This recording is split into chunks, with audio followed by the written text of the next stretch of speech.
So good morning, everyone, and welcome to our Beautiful Scotland in Its Neighbourhood Q&A session on grant funding tips. Delighted that we've got Jessica from the RHS team here down in London, who's going to be sharing grant tips today. So without further ado, I'll hand over to you, Jessica. Thanks so much, Julia. It's really nice to be here with all of you today. Thank you so much for having me.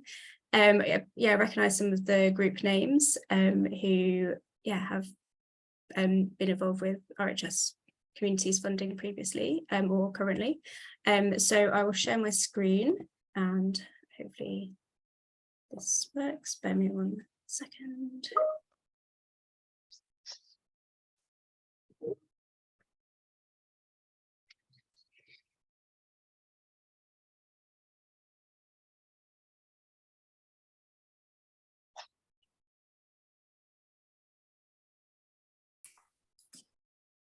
Right, can you all see that as a presentation? Yeah.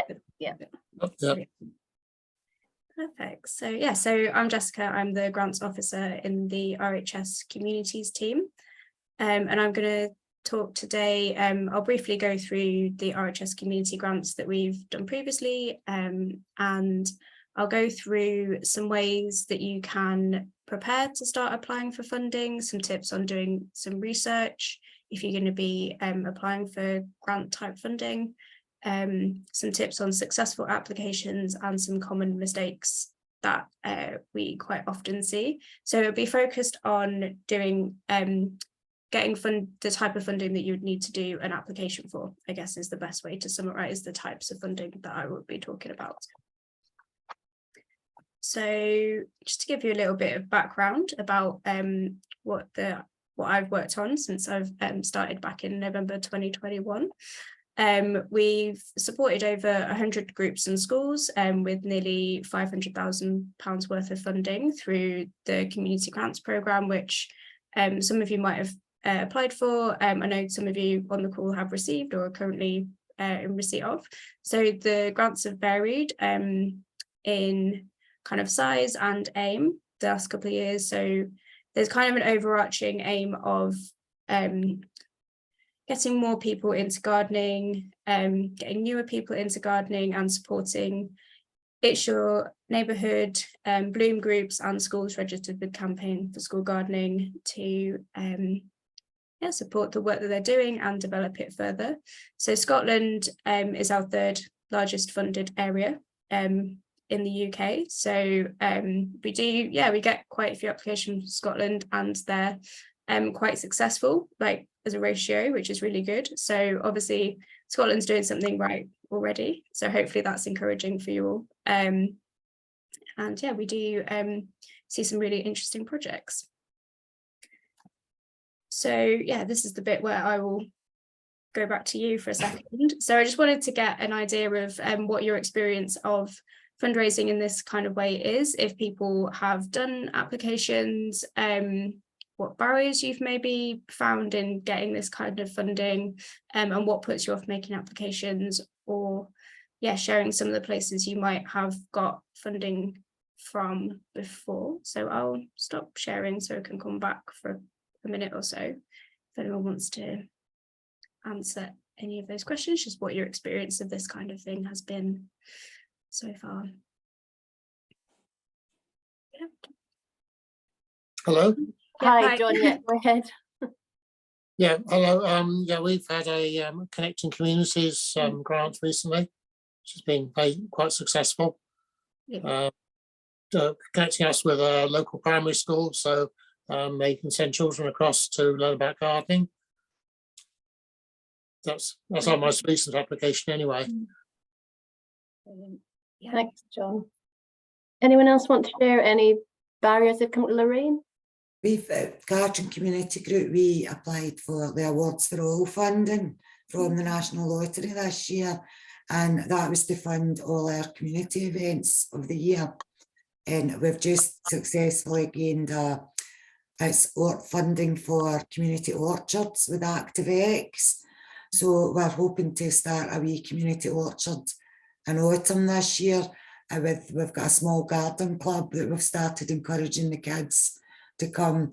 We did the big seed sow with the children at the beginning of the year, and that was really successful, trying to teach them to grow their own food. And the orchard is our Food is Free project. We're at the moment applying to get a piece of ground to start a large community garden and allotments, but that's in the very beginning stages. So it would be next year that we'd be trying to look into getting some funding for community gardening and stuff like that. Brilliant. Thanks, Lorraine. Anyone else want to share? Oh, hi, Susan. Hi. So Susan's from Fairlock End Community Allotment, and I know you've had 2 RHS grants, I think. Is that right? Oh, don't think she can hear me. Is there anyone else who wants to share any? Speaking to me there. Oh, yeah. Don't worry, Susan. Susie, do you want to? Susie, stop. Do you want to go ahead? Yes, we were thankful enough to receive our RHS funding last year, and that helped to fund our Pantry to Plate project, which allowed us to employ a sessional worker to collect produce via an e-bike system around our 3 gardening spaces. And then that was taken to the pantry project that we have running. It's like a community shop, so it meant that any surplus produce was then available free for people to put in their baskets there, which really helped to kind of just pull the whole project together. Brilliant. Thank you. Martin, did you raise your hand going up there? Yeah, we're in Argyll, and we received a £2,500 grant from Argyll and Butte Community Support Trust, or support group. That's the council, to start a project in a school, which has been very successful. And that money was like seed funding for materials and like building the whole system right from the scratch. And that we got about a year and a half ago. And that really helped us get going. Now we fund ourselves mainly by selling produce. And that gives us enough money to buy the compost and the seeds for the following year. And I think that's what we've got so far. But I've got things I would like to ask about funding for other kind of parts of a project. But I can come to that later on. But we got 2,500. Thank you. And yeah, it sounds like you're all, well, everyone that's spoken so far has been really successful. So I don't know if anyone wants to share any issues they've had or barriers they find to looking for, or filling in forms, that kind of thing. Does anyone struggle with that side of?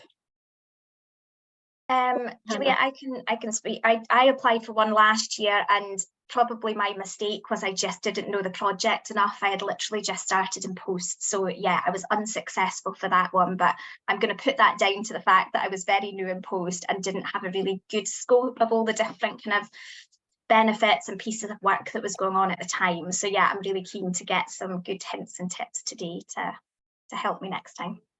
Great. I can just add one more thing. One of the things that was where I think we were successful is that I didn't have to make that grant application. I was on the ground doing the work. And then there was a charity, which is the Dunoon Community Development Trust, that actually made the application. And I think sometimes that can be a conflict between the people who are actually there, working away, doing whatever they're doing, and putting grant applications in. It's a different mindset completely in terms of what you have, how you do it, what you have to say, the kind of words you use, what they're looking for. And I think that's an issue, that can be an issue, because someone can be really going for doing that a project, and they're keen and they want to do it. But the language that you have to use for a grant application is very different from what you have to do for like building a bed or sowing seeds. It's a struggle. I think that's an issue for people. Well, it certainly is for me. And I was very lucky to have someone else who really knew how to do grant applications. And it is a whole different language. I totally agree with that, because we've got a vibrant communities council worker. And if she hadn't helped me do the applications that we did, we wouldn't have known where to start. Aye. I've got an office background years ago, so after her help, I've got a fair understanding, but I still need help and advice. but a lot of the other girls and guys are like gardeners or hands-on, and they wouldn't have a clue where to start with the, as you say, the terminology and what you're expected and all the, like the constitutions and the paperwork and the banks, all that side of it is so different from a lot of the volunteer workers. Aye. Aye. Yeah, thanks, And Martha. I put in for a £10,000 grant from the RHS 2 years ago, I think it was. And like that, it's myself that runs, you know, the project. I do the gardening and whatever, and then we've got all our volunteers. But I knew when I did it, you know, it's just like that. Everybody was so busy. There was a lot going on at the time. So I did it and in the hope that someone else could kind of look at it, tweak it, whatever. But I knew it was, you know, I knew it was rubbish. You know, it was just kind of layman's terms. I knew it needed tweaked. I knew it needed, you know, a professional, someone professional to kind of to word it better. But anyway, this year we put in. Did you get the grant? No, we didn't. No. But you did subsequently get 2, so obviously, yep. Yes, and then we put in for 2 this year, and we got the Connecting Communities and the Sustainability. So that was £2,500. So what I do is, because obviously, so I'll maybe do it in my words, and then my procurement manager, he will then look at it and then he tweaks it and makes it more professional. And that definitely made the difference as well. And then what the difference, so that was our first big funding that we've had for Easter House allotment, and it's made an absolute, honestly, you know, we've just bought a polytunnel there, we've got the beds in it, you know, the compost, seeds, you name it. And then the other one, we're actually having a shelter built as well, and then we're going to be buying, so we've still to spend a lot of the money from that. And we're going to be buying like tabletop cookers. We want to be doing more cooking on site and things, and it's going to be kind of crafty. That's going to be like our clean shelter for arts and crafts and cooking and different things, because we've got a lot of local people who are from Nigeria, from Poland. We're trying to grow produce from their own countries. And so we already know the name of our craft club, so it's going to be the Crafty Foxes, you know, and so we're just waiting on the building getting done now, and that should be started in like 2 weeks' time, so I'm really excited for that.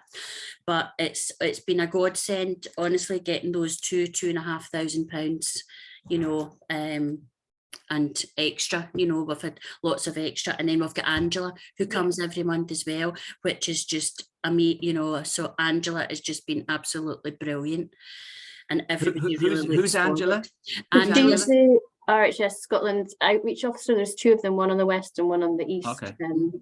So Angela comes every month, and she's doing, it's called a Grow to Eat project, and she'll bring, you know, she'll bring seeds along, she'll bring plants along, planters, and then our community can plant up and then take home, you know, and also learn at the same time. So we do something different every month. Lovely. Thanks, Susan. I'm sort of aware of our time, so Jessica. Oh, sorry. No, It's really useful. So I'll touch on, if I share my screen again, I will touch on what everyone has just said. Response to what everyone has just said about, especially the point about it needs to be a well-written application, or you need to use specific language, that kind of thing. For not me personally, but like my approach to grant making and what I've tried to do with the RHS funding, and when we're reviewing them and assessing them, we've tried to make the application as like easy to fill in as possible, and we're actually trying to like read between the lines of, we're not assessing how the application is written. We don't, like, I personally don't mind if things are written in bullet points or just literally like summarizing in a couple of lines what you're doing, as long as you're getting your point across of what you're doing and the actual project and what the group are doing meets the aims of the grant, which I'll come on to in a minute. So I'd say, we'll come on to that in a minute about kind of how well written your application is. But like we've said, I think, the difference between someone who is on the ground doing the practical gardening might not feel like they have the skills to be able to complete an application form, and that I'll come on to ways that we can maybe get around that. But other issues, it seems time consuming, like, yeah, lacking the resources of having the time to be able to fill in the application form or knowing where to look in the first place, not necessarily being eligible for certain funding. If you've had other rejections, you might not feel like it's worth applying.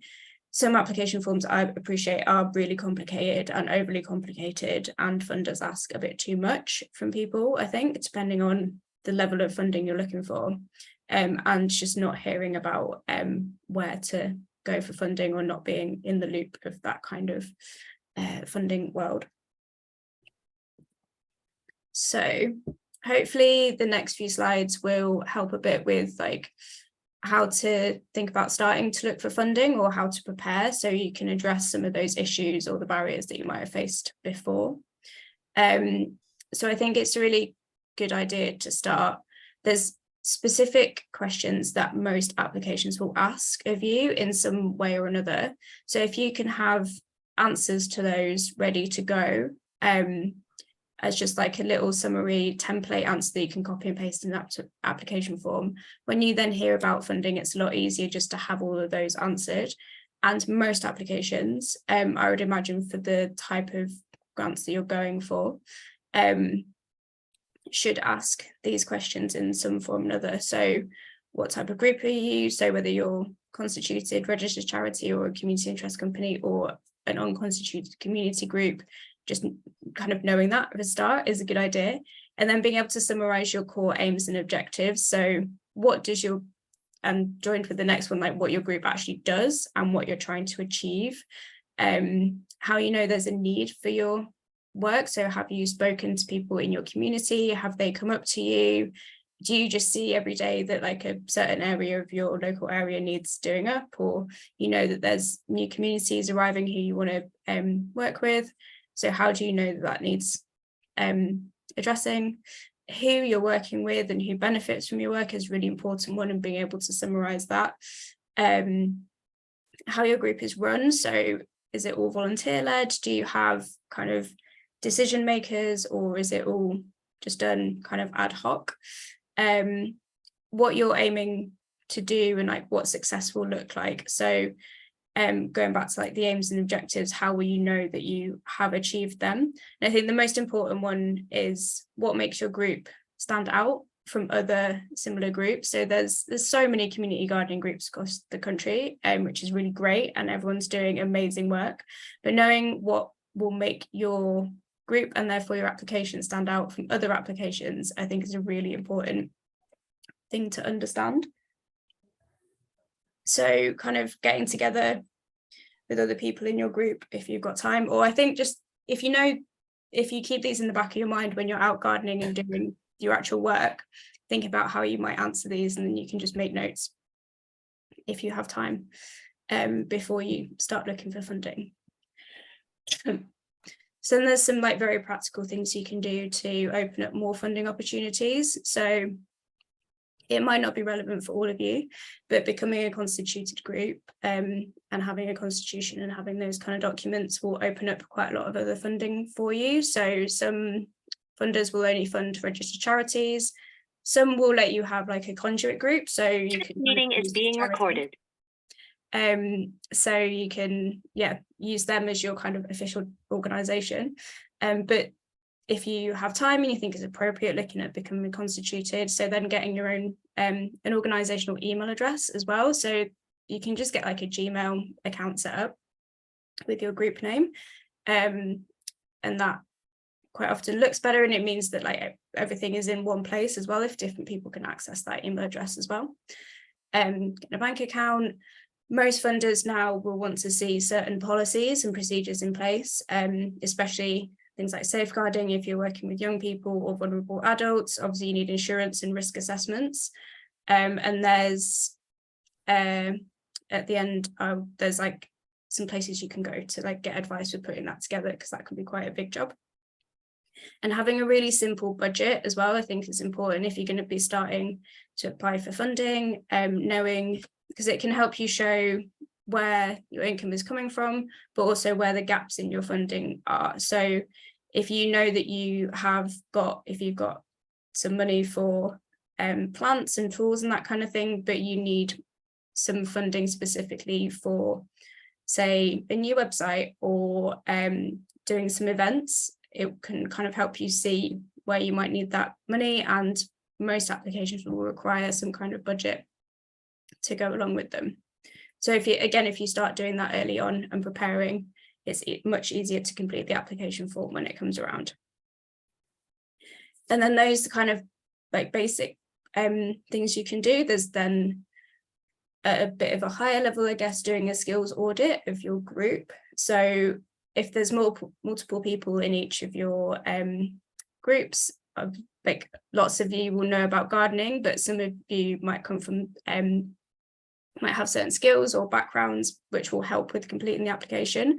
So I'd say like play to those skills and understand. So one person might be much better at using a computer and have the IT skills, or be really good at writing the actual application. So working as a group, like I think applications should always be like a group effort rather than just one person trying to do them.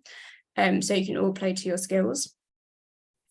Doing research, like I said, knowing why there is a need for your work in your local area is really useful. So going out and speaking to local people, and then you can use that for evidence of your connection to your local area and knowing why you're doing your project.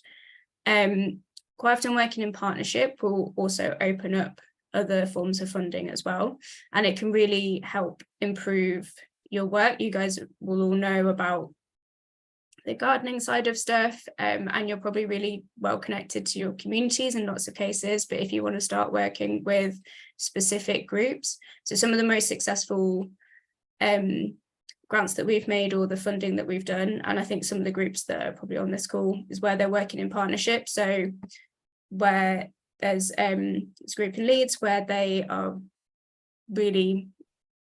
a lot about growing food, and then they're working with a charity that works with refugees and asylum seekers, because there's no point duplicating that work when there's already a group that knows how to reach that audience and knows their specific needs. And it can work the other way around as well, that quite often that charity working with that group might want to start doing gardening projects, so they'll go to you. So working in partnership can be a really good way of improving that. And then monitoring and evaluation doesn't have to be anything complicated, but most funders will ask how you're going to measure your impact and share that as well. So just really simple things like surveys or taking photos before and after things as well. So just thinking about how you're actually going to measure the impact of what you've done. And then when you've started to think about the answer to those, you kind of feel a bit more prepared, knowing what you need funding for, and you know who's going to go and have a look. You can start to do the research. So you can see the steps before you even start to look at what funding that you can take to make this whole process a bit easier. So you won't be able to, there's so much funding out there, but you won't be able to apply for all of it. So things like where you work, the size of your organisation, like I was saying, whether your group is constituted or not, what you need funding for, and when you need the funding. So the timing of your work will all impact whether you're eligible to apply for funding or not. And it can be quite daunting knowing where to start, but there are ways of kind of taking a lot of the legwork out of it. Excuse me. Jessica, sorry, can I just interrupt and say, for anyone scribbling down, I should have said at the beginning, I'll be sending these slides out with the recording, so don't worry about trying to remember all these web links. And yeah, these are all linked, so yeah, you can have a click around afterwards. So there's newsletters which you can sign up to. Some of you might be signed up to these already, or use these resources already. But so instead of having to go and search for stuff, it will send you a regular, usually monthly bulletin of funding. It might not all be relevant for you, but it'll give you an idea of somewhere where you can go and start to look. There's a Scotland specific one, and then Funding Scotland also has like a search function as well, where you can go on and have a look at what funding is available on their website. your local council is quite a good place to start quite often. Other similar organisations, speaking to them, or following local funders on social media, because then you'll hear about any current grants they have. If you're in a more rural area, I've just found out about this newsletter as well, so that could be useful to sign up to. And then there's, yeah, the kind of, I guess, funding, Google funding specifically for this kind of thing. So you can look like regionally. The GrantNav 360 giving data is a really interesting site because it doesn't have every single bit of funding ever, but it shows you grants that have been made. So you can either search by region or by theme, or you can search for specific funders to see what they have funded, to see if it's relevant to what you're doing. And then you can contact that funder. So it won't give you, like, these are the ones, it won't give you like live grants that are available, but it will give you an idea of what an organisation has funded and whether it's relevant for you. And then there's, yeah, like Funds Online, Funding Central, where you can go and search for those as well. And also using like local libraries or voluntary support organisations will have like publications, and they'll probably also be aware of funding as well. So using those resources that are out there as well when you're starting to have a look. So you don't have to kind of just sit there with like the whole of the internet or the whole of like the funding world out there. You can narrow it down quite a lot. And I think being in Scotland as well, that will give you very specific ones that you want to be looking at as well. So yeah, like I've listed some of these here. And I'm don't know that much about Scotland and the funding scene up here, and I found most of these just through kind of like using some of those some of these searches online, but also kind of just like Googling quite a lot of stuff as well. So yeah, you can, if you know where to look and how to look, you get a lot of options out there. And starting, yeah, with Scotland specific ones is probably a good idea. So there's Foundation Scotland, which is like the community foundation. There's just lists of grant makers in Scotland on these websites.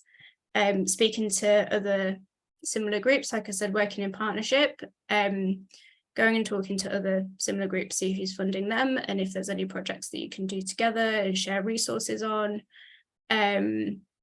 So this is based on my experience within like England and Wales, but like CVSs, so Council for Voluntary Services. I think you have third sector interfaces here who can be quite supportive with supporting with finding funding, but as well as completing applications and also doing things like setting up bank accounts or becoming constituted groups. If you want support with that kind of organisational stuff, they're quite often quite good for helping out with that side of stuff.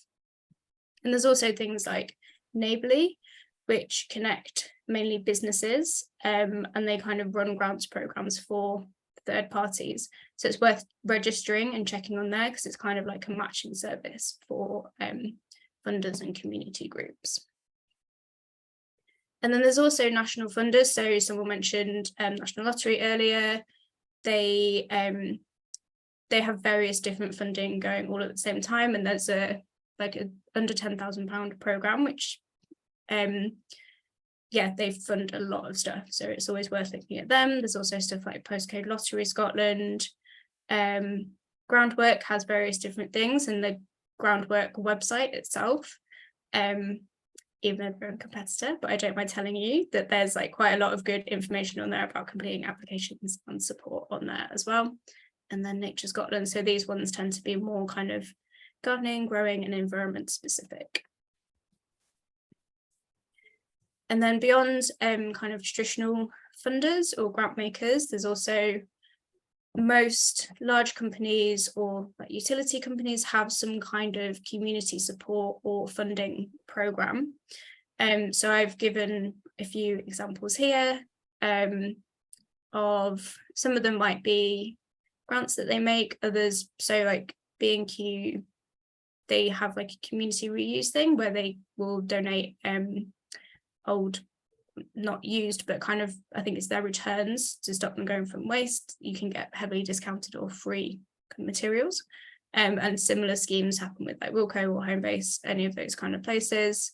And it's always worth just going into your local branch of them to see what they do, or if they've even got like community notes boards and stuff like that, and where people might be looking to get rid of things. So yeah, it's worth applying to big companies because they're always looking. So it's a bit cynical, but ways to kind of, yeah, make themselves look better. So yeah, definitely cash in on that side of things. And local businesses as well. I know a lot of groups, they might do things where they get local businesses to sponsor maybe a flower bed or a tree or something like that, as a way of getting funding from local businesses. Or it might be sponsorship. They might do fundraising for you, you might get volunteers from them, and might be able to, if there are smaller like garden centres or DIY shops, they might be able to give you materials and stuff as well. So it's worth thinking about the really big companies who have a lot of branches in your area, or those smaller local businesses who might want to use it as kind of connection to the local communities. So yeah, that's on the kind of research side of things and some places that you might want to look. And then I'll come on to completing applications now. Unless anyone wants to ask any quick questions at this point. Don't know if that's, or we can wait till the end. Should we wait to the end? Cool, I'll carry on with this then.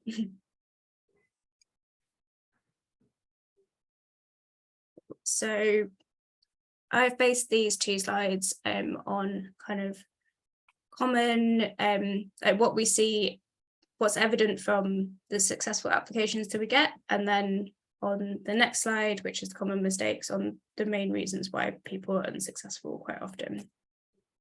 So the first thing I always say to people is read every single bit of information twice about the fund, because quite often the reason people aren't successful is because they don't meet the aim of the fund, or they haven't quite read what the criteria is. I'd say that's more of a reason for people being unsuccessful than the way an application is written. It's not actually meeting the aims of the grant and making sure that you have read all the criteria and eligibility, making sure you don't come under any exclusions.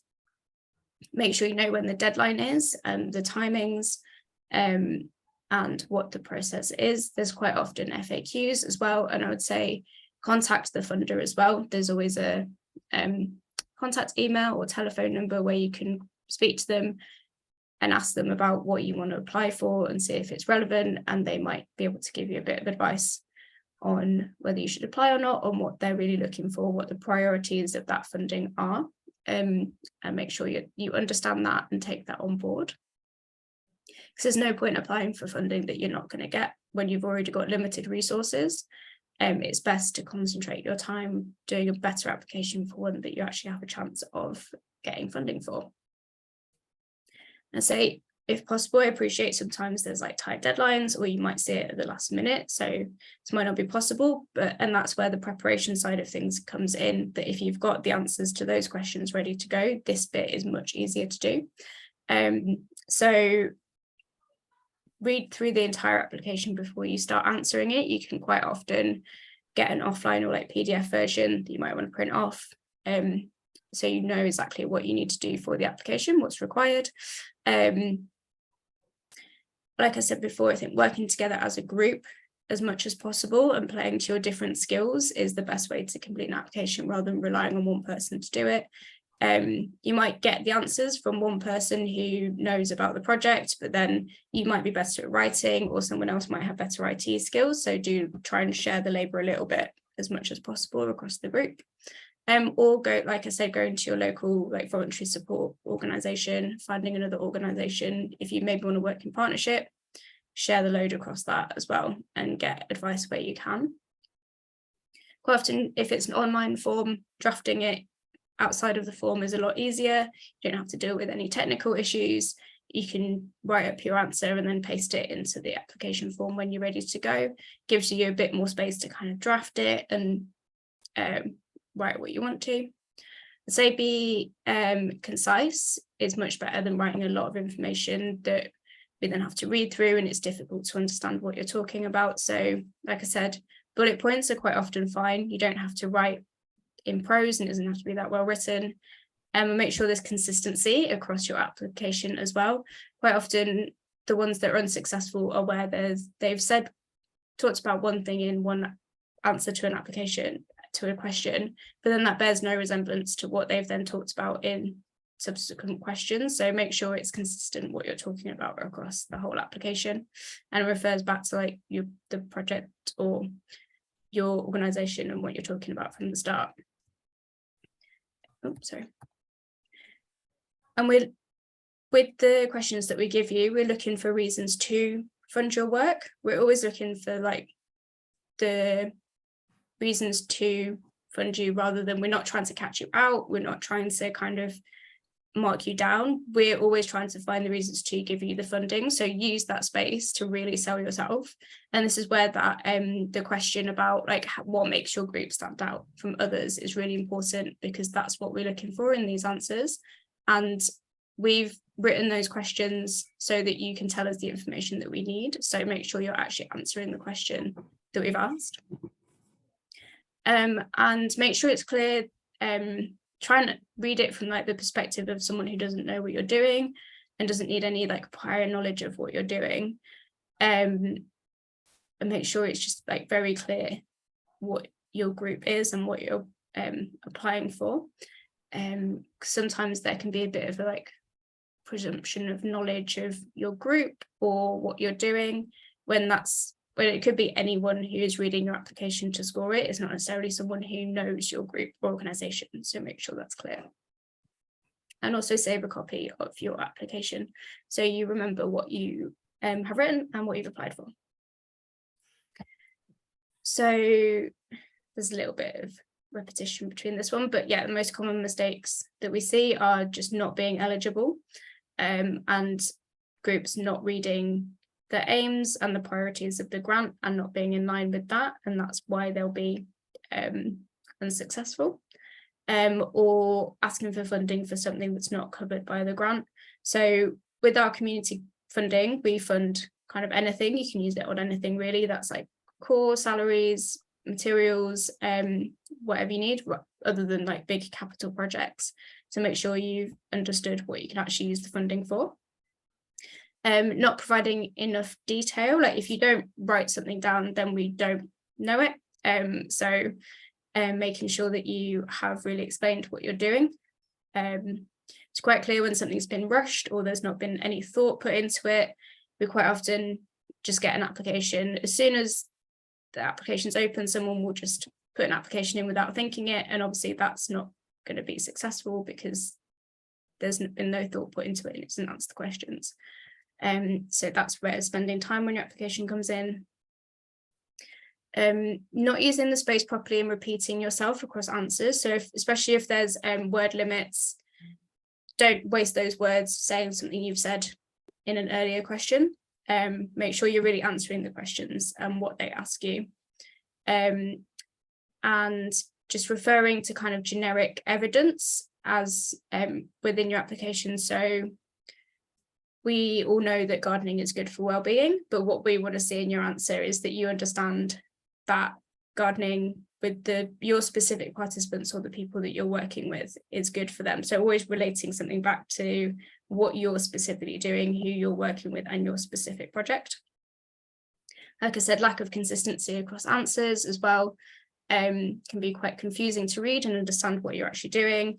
And related to that, like the budget not lining up with the rest of the grant. So we might read an application that's really good, that's all about community engagement and working with specific people, but then in the budget they might have put something like where this doesn't relate to what they've said at all, but kind of getting, you know, like a pizza oven or something like that, when that's not, it might be useful for community engagement, but it's not related to the rest of the application whatsoever, and it feels like they're just using it to kind of get a bit of money for something that they want rather than to use for the actual grant.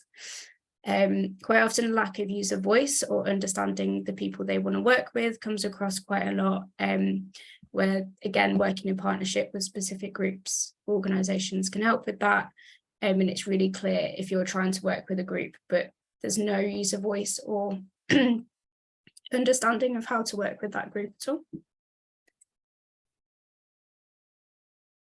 And then yeah, the timing of your work. So if you need funding within a month, but it says that the process will take 3 months, then that's not going to fit with what you need. And using I in answers as well. I think this is quite a personal one for me, but I think if someone's writing, I will do this and I will do that, when you're a community gardening group and you're meant to be working with the community, it's not about individuals at all. And that's quite a bit of a area of concern if someone is just talking about what they personally will do, because we're looking at what you do as a group with other people. So yeah, that's I think like the main mistakes that we see and the reasons why applications aren't successful. And like I was saying earlier, with how well something is written, we're not marking your written English at all.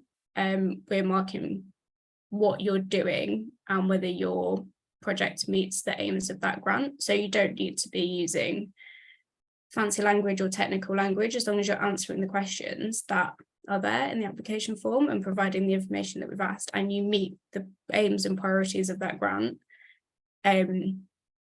That's what we're looking for, rather than like a nicely written application, because funders will see through a well-written piece of work if there's no substance behind it. Like if it's very surface level, they'll be able to see through that.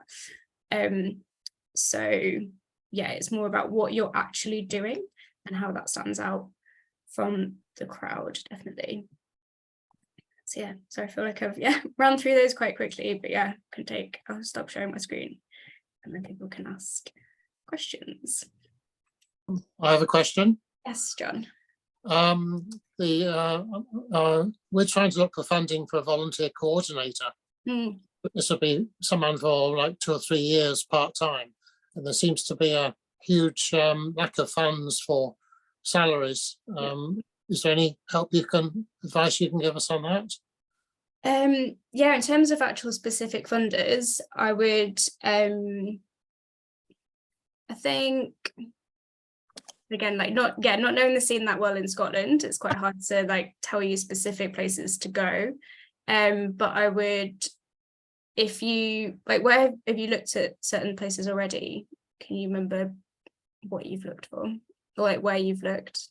There was we had an application in earlier in the year for some Scottish government funding to combat loneliness and isolation, and we put in what we thought was a good grant application, and it was turned down. They said we didn't emphasise the loneliness aspect of it sufficiently, and we thought we did. You never know how many applications there are and what their pot of money is. So that's one we've tried recently. There might be a possibility of lottery money, but we don't know yet. Yeah, I think lottery is always a good place to start. Like they fund a lot of stuff, so it's always worth doing an application. Local community foundations as well. So I think I put a link to like the umbrella body for Scottish community foundations. They're usually quite good and will fund broader stuff, I think.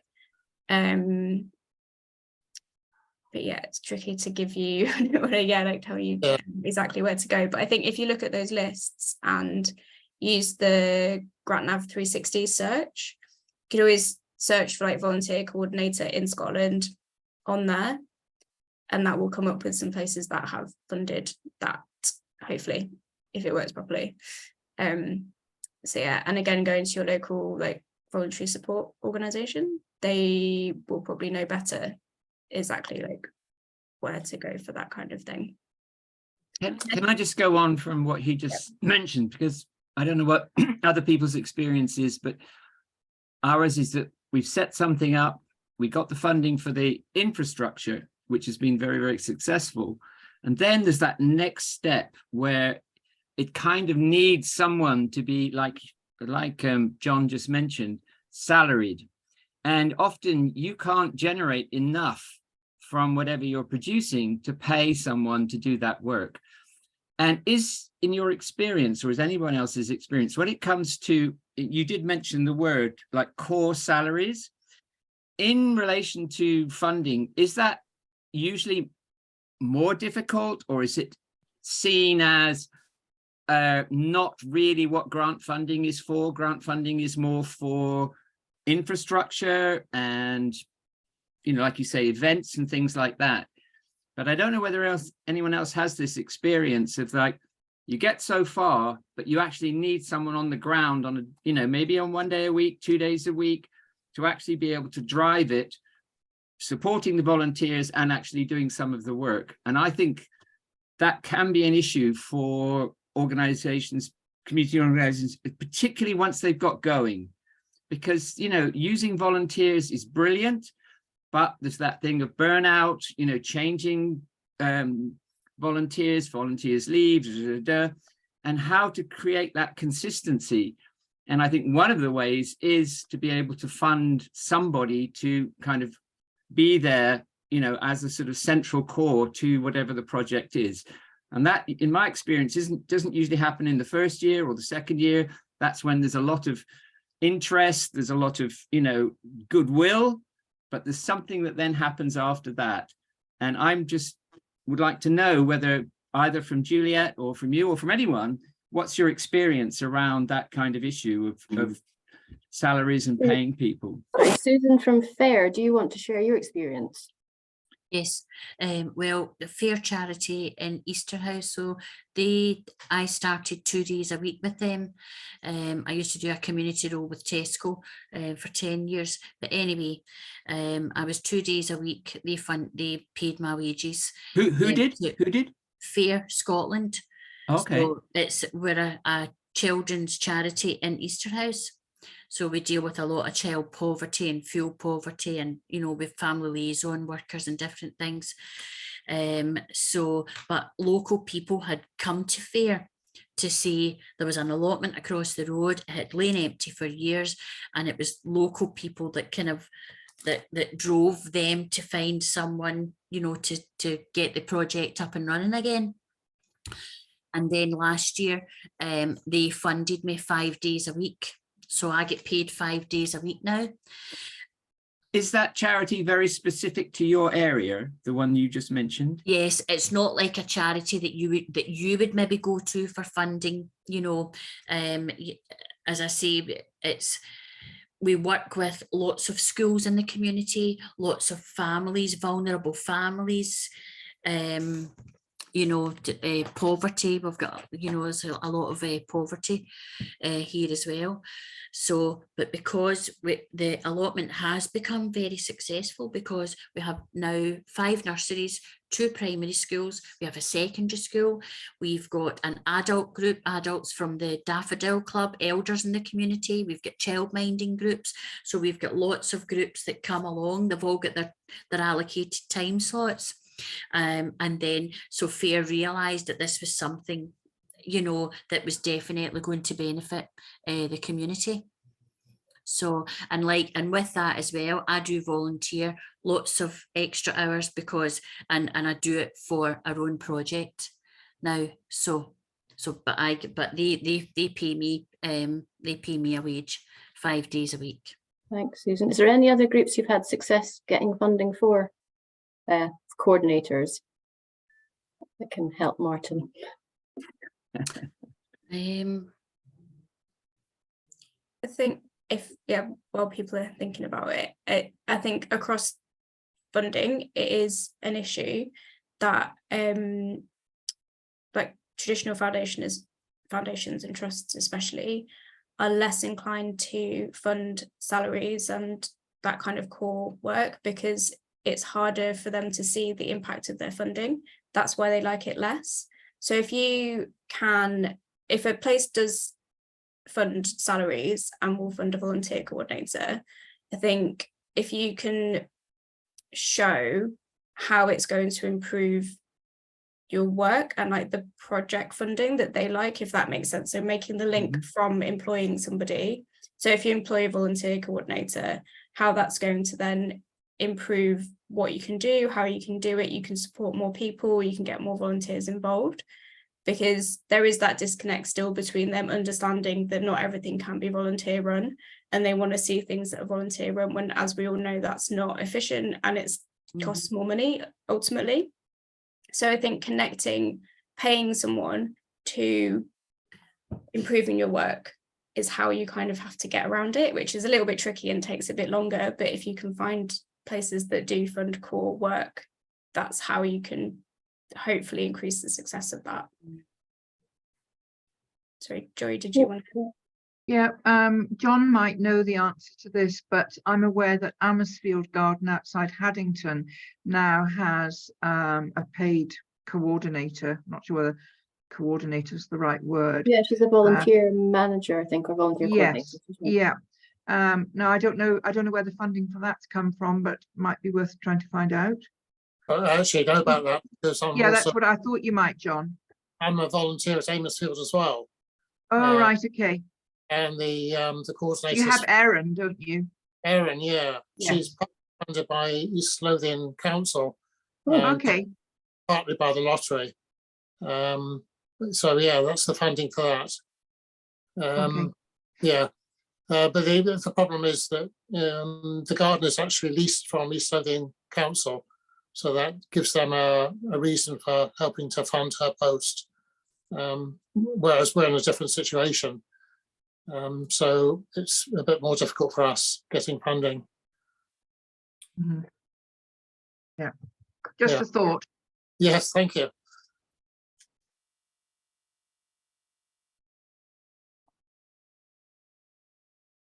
Has anyone got any other things that have worked for them they want to share? No. Or a question, like advice that someone in the room might be able to give you who's had success with something before, like a particular project you'd like to fund, but you don't know where to look for the funding. I mean, there's lots of wee small pots of funding as well, like Volunteering Matters. You know, they've got wee pots of like £250, and that's what I was kind of not living off of, but in the first year they were great at funding that, you know, for us. And we managed to create lots of different wee areas, you know. And then I think as well, it's trying to double that money, you know, if you've got good relations with you know, like B&Q and Juicer, and if you're needing, you know, all these kind of places, you can actually you could double or triple your money, you know, by getting some donations as well at the same time. And another one you might want, which you didn't have on your list, it's worth looking at, is the co-op. Really is, because they do two things. One is certainly where we have, you know, people can choose to, every 1p that they buy something from the co-op goes into a fund, and then usually they have a yearly application for 7 different groups, and then 3 of those get chosen, and then you can put your money into any one of those over a year.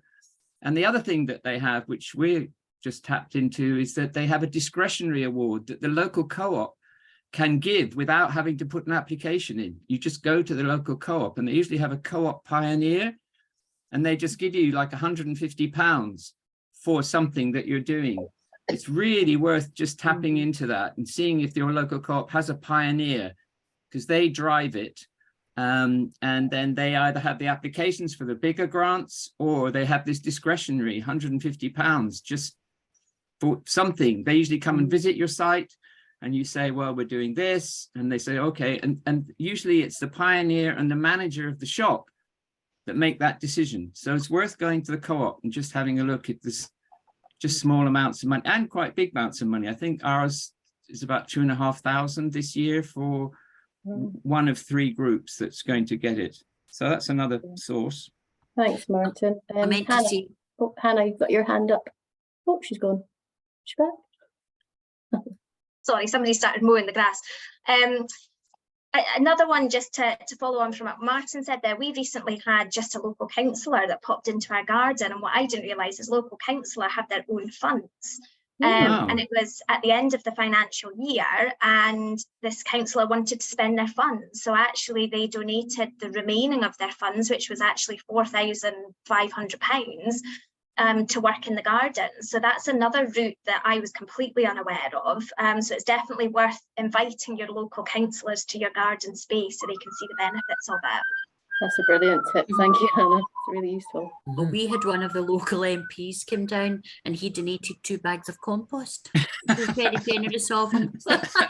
Did he bring them personally to you? He did. We've Oh, got for our goodness sake.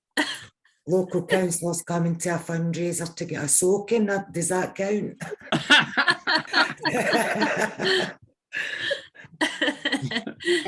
The Screwfix Foundation's another place to look at the moment. They've actually got quite a good funding for local businesses, so that's worth looking into. I just applied for something with them as well. Great, thanks, Susie. Fingers crossed for them. Yeah, good luck. We also got a wee pot of fun. Well, it's a big pot again to us from Glasgow City Council. Glasgow City Council Food Connection, I think it was called. And we got £4,688 to build a shelter. And we just got a new container there that a business donated because it was leaky. It was, it was ruining everything. But I don't even know what business that was, but that was just through someone else had said, Susan, this business is going to donate a new container. And I was like, oh, great, we'll take it. So, but when the container got moved, the ground moved. So we've ended up, we've got a lot of groundwork to kind of do to fix that. So we've had a wee setback, but just keep your eye on Glasgow City Council ones as well. Thanks, Susan. Sadia, sorry, I don't know how to pronounce your name. It's Sadia, but one thing that we've been partly successful at is getting money from our community council, from the local priorities fund. But one of the issues for getting that money is that certainly in our area, there's a requirement to sort of show matched funding, which we've been able to do for some of the projects where we've had donations towards something. But on one occasion we were turned down because we didn't have 50% matched funding. And that was tricky, really, because we're a small group and to actually show that you've got resources. And fortunately, one of the community councillors pointed out that perhaps some consideration needs to be given for the time and the effort the volunteers put in. And although it's not shown as actual cash, that needs to be taken into account when they consider awarding the funding. Because not so much for Aberlady Bloom, but for a project in the village, there are issues about showing user involvement and user support. We've tried doing sort of online surveys and things, but the response is limited. When we do something, everyone says it's great, but when you ask people what would they like, responses are, not really forthcoming. And that's a tricky one for a small group, I think. I was just going to say, Sadia, the hours, that is something you should include in match funding. And I've just got a form from Volunteer Scotland that one of our groups helped them create that helps you work out the economic value of volunteer hours. So I can send it out with this as well, because correct me if I'm wrong, Jessica, but a lot of match funding, they will take into account volunteer hours if you can give it an economic value. Yeah, I think this is why I don't really like match funding. I think it's really unfair, especially on smaller groups, that trying to find the first part of funding in the first place is hard enough, let alone needing that. So I think I know less about it, but it does seem like you can use those volunteer hours. And things like knowing the monetary value of that is really important, especially if you're completely volunteer-run group. Understanding that. I think I'm going to have to sadly wrap this up now, but any other questions you have that I can send on to Jessica, just send me an email. But hopefully sometime next week I'll send out the slides and the recording and that template that I've just talked about for volunteer hours and economic value. But lovely to see you all, and thank you so much for sharing your experiences as well. And thank you, Jessica, for all your knowledge. Thank you so much as well. I've learned a lot from you Thanks very guys. So, much. yeah, it's really useful. Thank you so much. Thank you very much. Okay, thank Bye. you. Bye. This was very Bye. helpful. Bye. Bye. Bye.